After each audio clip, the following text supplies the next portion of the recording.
அனைவருக்கும் வணக்கம். Happy prep பக்கத்திற்கு உங்களை வரவேற்பது ஜனனி. தமிழகத்தின் தியாக தீபங்கள் தொடரின் 5வது அத்தியாயம்.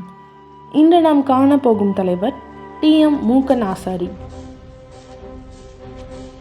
ஆங்கிலம் கற்றவர்களின் அமைப்பாகவே ஆரம்ப காலத்தில் காங்கிரஸ் விளங்கியது என்று ஒரு பொது கருத்து நிலவியது. முதல் 2 காங்கிரசுகளை பொறுத்தவரையில் இது உண்மையாக இருக்கலாம். ஆனால் 1887 சென்னை காங்கிரஸை பொறுத்தவரையில் அவ்வாறு இல்லை என்று வங்காள வரலாற்று ஆய்வாளர்களான பிபேன் பிஹாரி மஜும்தார், பக்த பிரசாத் மஜும்தார் ஆகியோர் பதிவு செய்துள்ளனர்.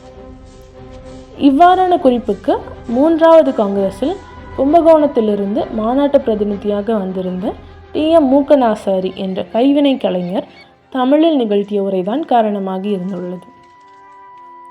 3வது காங்கிரஸில் மொத்தம் 17 தீர்மானங்கள் நிறைவேற்றப்பட்டன. அவற்றுள் 7வது தீர்மானம் தொழிற்கல்வியை பற்றியது. இத்தீர்மானத்தின் மீதான விவாதத்தில்தான் மூக்கன் ஆசாரி உரையாற்றினார். எடுத்து இயம்பிய மொழியினால் மட்டுமல்லாது அவர் எடுத்துரைத்த வித்தியாசமான பொருளாளம் மிக்க கருத்துகளாலும் அவ்வுரை பெரும் பாராட்டை பெற்றது. மூக்கன் ஆசாரி நிகழ்த்திய தமிழ் உரையின் மூலம் கிடைக்கவில்லை. ஆங்கிலேயரான காங்கிரசின் தலைவர் ஏ.ஓ. ஹியூம் மூக்கன் ஆசாரியின் தமிழ் உரையை உரியவர்களை கொண்டு அப்போதே ஆங்கிலத்தில் மொழிபெயர்த்து வைத்திருந்துள்ளார்.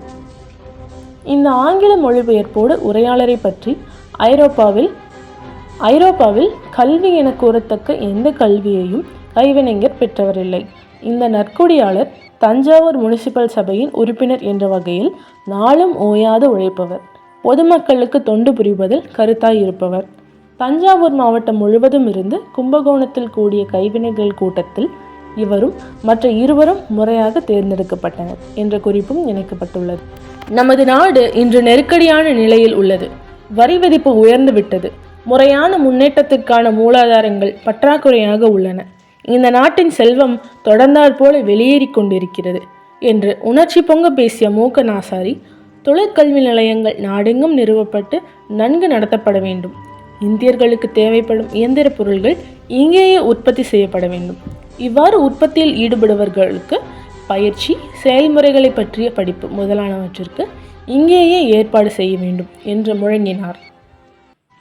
நீதிபதிகள், உத்தியோகஸ்தர்கள் என்று இந்தியர்கள் ஆயிரக்கணக்கானோர் உயர் பதவிகளை அலங்கரிப்பது நாட்டின் வளர்ச்சிக்கு எவ்வகையிலும் பலன் தராது என்றும், தொழில்துறையின் முன்னேற்றம்தான் நாட்டின் அனைத்து வகை வளர்ச்சிக்கும் அடிப்படை என்றும், இதனை நோக்கி அரசின் கவனத்தை ஈர்ப்பதுதான் அம்மாநாட்டின் முழு முதல் நோக்கமாக இருக்க வேண்டும் என்றும் அழுத்தம் திருத்தமாக பேசினார் மூக்கன் ஆசாரி.